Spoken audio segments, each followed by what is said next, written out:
Merci. Avant de commencer ma communication, j'aimerais bien remercier les organisateurs de cette journée de m'avoir donné l'occasion de me présenter ici. Et puis, la communication d'Adrien me fait penser que, en fait, à l'époque des Lumières, il y a des savants qui pensaient que la Chine était une colonie égyptienne. Et ça fait aussi cette partie. Et c'est assez intéressant. Puis, ah oui.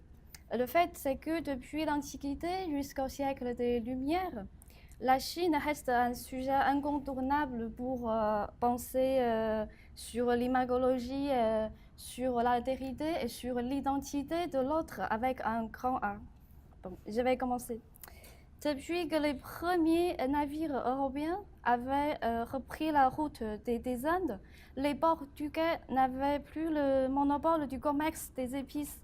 Les Espagnols et les Hollandais d'abord, les Anglais ensuite, étaient venus les concurrencer. Ainsi, plusieurs compagnies des Indes orientales furent fondées pour développer le commerce extrême-oriental. Mais la situation fut défavorable pour les Européens qui, à travers tous les XVIe et XVIIe siècles, essayèrent de s'établir dans plusieurs ports de la Chine, tels que Amoy, cette actuelle ville de Xiamen, dans la province de Fujian, sud-est de la Chine, où l'on vit, par exemple, en 1716, la Barbinelle gentille confondait les mandarins. Les mandarins, ce sont les hauts fonctionnaires de la Chine. Pire encore, l'empereur décréta un édit selon lequel les étrangers devaient séjourner à Macao durant 8 mois et ne s'installer à Guangdong qu'entre novembre et février, au moment de l'arrivée des navires venus d'Europe, et qui ne commercieraient avec les Chinois que par les intermédiaires. Cette restriction de la liberté de commercer et de se déplacer inquiéta grandement les étrangers. C'est dans ce contexte qu'apparurent les envoyés officiels, c'est-à-dire les ambassadeurs auprès de l'empereur, dans le but de favoriser les échanges commerciaux. L'ambassade hollandaise fut la première à s'installer en Chine, puis ce fut au tour des Russes et des Anglais. Ces derniers partagèrent les mêmes plaintes de nombreux spectateurs chinois, la circulation difficile dans les rues de Pékin, l'humiliation dans la cour impériale, ainsi que la confrontation aux écrits rédigés par les voyageurs précédents avec la réalité médiocre. En premier lieu, John Bell, en tant que médecin et chirurgien, accompagne l'ambassade russe d'Ismailov de 1712 à 1719. Le cortège entre dans la capitale à travers un nuage de poussière et une quantité immense de spectateurs. Bien qu'une grade de 500 cavaliers chinois fasse débarrasser le chemin, il leur était encore difficile de passer à travers la foule. On avait l'impression que tout le peuple de Pékin s'était rassemblé pour les voir. Les femmes se tenaient aux fenêtres, aux portes ou près de la maison. Ce qui est frappant ici, c'est que les soldats ne traitaient pas prudemment le peuple comme dans quelques autres contrées orientales, mais avec douceur et humanité. Si l'embouteillage sous la plume de Bell est dû aux nombreux spectateurs, John Bajo, lord de l'ambassade anglaise de Lord Macartney de 1792 à 1794, montre que d'innombrables boutiques situées dans tous les coins de la rue rendent la rue incirculable. Ah oui. Les soldats différents de chez Bell utilisent des fouets pour faire avancer le cortège. La curiosité des spectateurs passe à la barbarie, affirme André-Edouard Van Braam de l'ambassade hollandaise de Teezing. Je cite: dans la foule était un nombre considérable de mandarins qui faisaient distinguer et leurs vêtements particuliers et leurs diverses décorations. Je confesse que j'ai été vivement frappée et de cette affluence de curieux et de la confusion qui régnait à tel point parmi eux qu'on aurait pu se croire au milieu d'un peuple sauvage qui n'avait jamais eu aucune idée de civilisation. Belle manière à réflexion si nous n'avions pas gelé en considérant ce tableau. Fin de citation. Il en va de même pour Henry Ellis de l'ambassade anglaise de Lord Amherst. Avant d'arriver à Yuanmingyuan, c'est le jardin d'été à Pékin, les membres de l'ambassade attendent dans un petit appartement pour l'audience de l'empereur. Cet appartement était rempli d'une foule de spectateurs de tout rang et de tout âge qui se pressaient rudement pour satisfaire leur curiosité.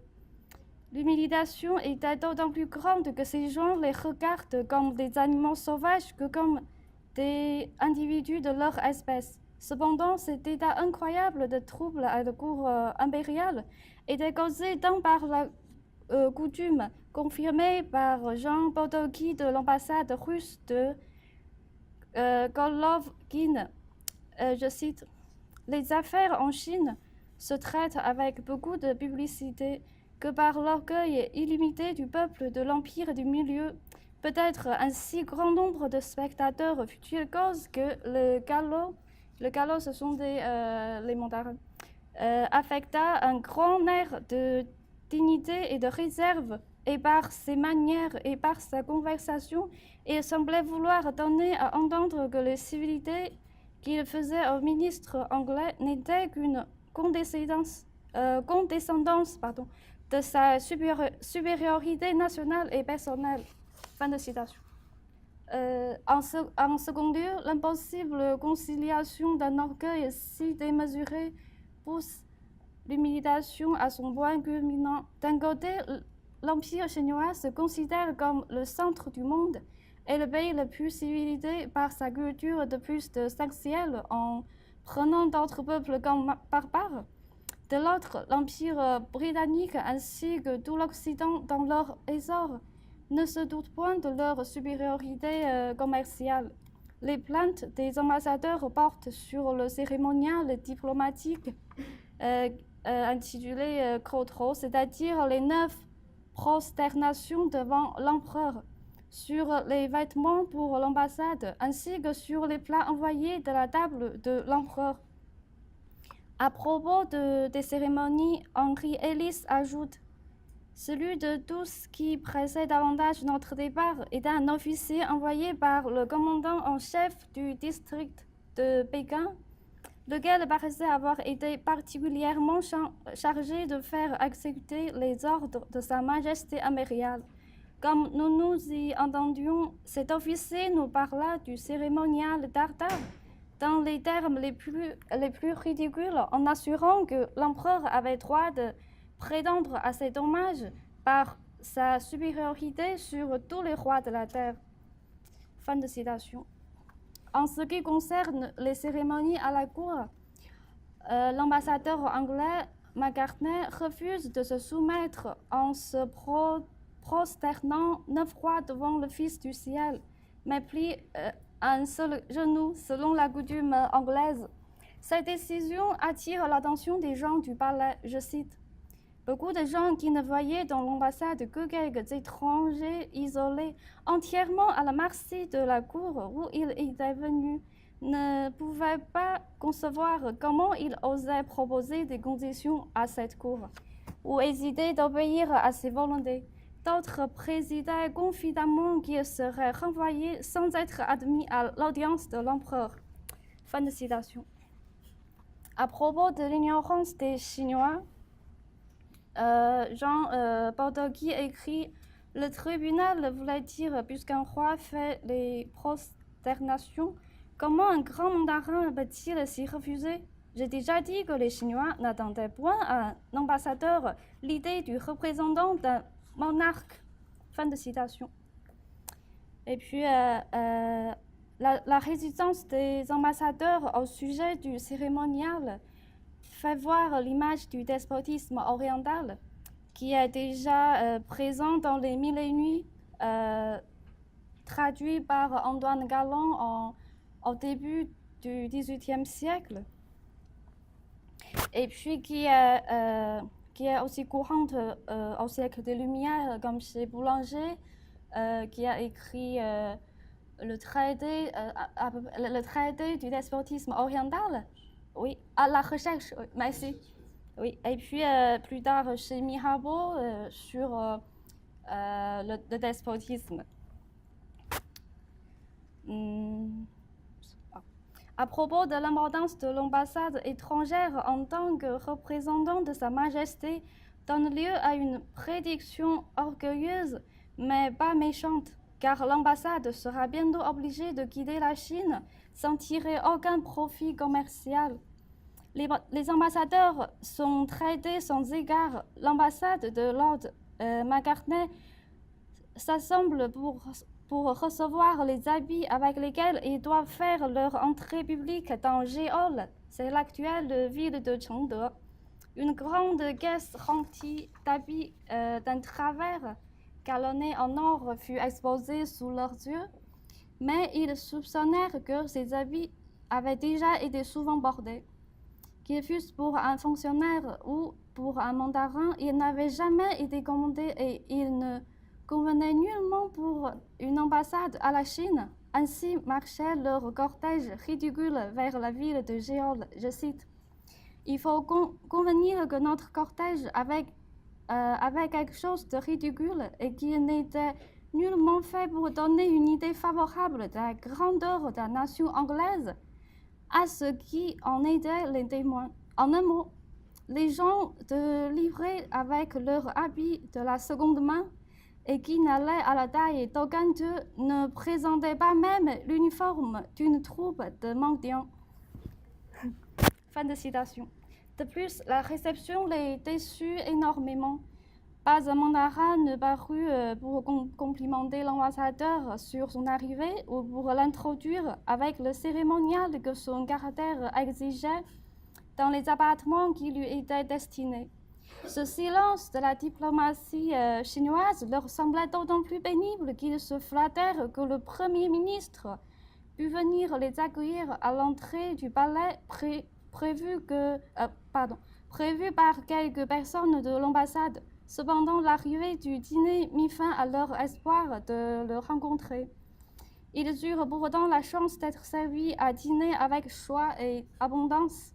L'ambassade hollandaise de Teezing déjeuna dans un lieu tellement misérable que l'ameublement de ce lieu rappelait exactement celui d'un corps de garde de leur pays. Il leur parut difficile de réfléchir sur le fait qu'ils avaient été reçus dans de tels appartements au sein du palais impérial. La confrontation des sources historiques avec la réalité semble être la réponse à cette réflexion. Je cite: peut-être ce tableau s'accordera-t-il mal avec les brillants rapports que les missionnaires ont envoyés en Europe au sujet de cette capitale et du palais de l'empereur, mais je pense que je vois, et ce que je le répète encore, je m'attendais si peu à rencontrer que si je n'en avais pas convaincu mes yeux, rien n'aurait pu m'en faire adopter le récit. Fin de citation. De surcroît, le déjeuner apporté par l'empereur poussa l'humiliation à son comble. Un plat de viande froide bouillie et une assiette de poules bouillies de farine. La viande consistait en morceaux de côte sur lesquels se tenait à peine un demi-pouce d'épaisseur de chair maigre, en très peu de chair sur un petit os de l'épaule, et en 4 ou 5 autres ossements fournis par le dos ou par les pattes d'un mouton et qui semblaient avoir été déjà rongés. Tout ceci était servi sur un plat sale, destiné à faire le régal d'un chien, ne correspondant même pas avec la pidante du dernier des mendiants en Hollande. Cependant, cette marque d'honneur, selon les Chinois qui considèrent que les restes de la table de l'empereur comme une faveur, les fit réfléchir sur le caractère chinois que les voyageurs médiévaux avaient déjà beaucoup mentionné. Je cite, qu'on se fasse par ce trait une idée de la civilisation des gens de la Chine. L'empereur ignore sans doute toutes ces grossières, mais il semble que les maîtres d'hôtel devraient avoir soin que de pareils présents parussent du moins avec plus de propreté, surtout quand on les destine à des étrangers. Fin de citation.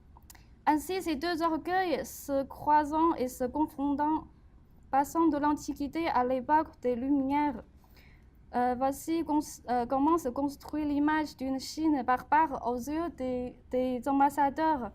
Leur plainte et surtout leur mépris sembleraient préluder la guerre de l'opium en 1860. L'image dorée fournie par Marco Polo depuis le bas Moyen-Âge a changé dès ce moment complètement en une image négative qui persiste jusqu'au XXe siècle. Je vous remercie de votre attention.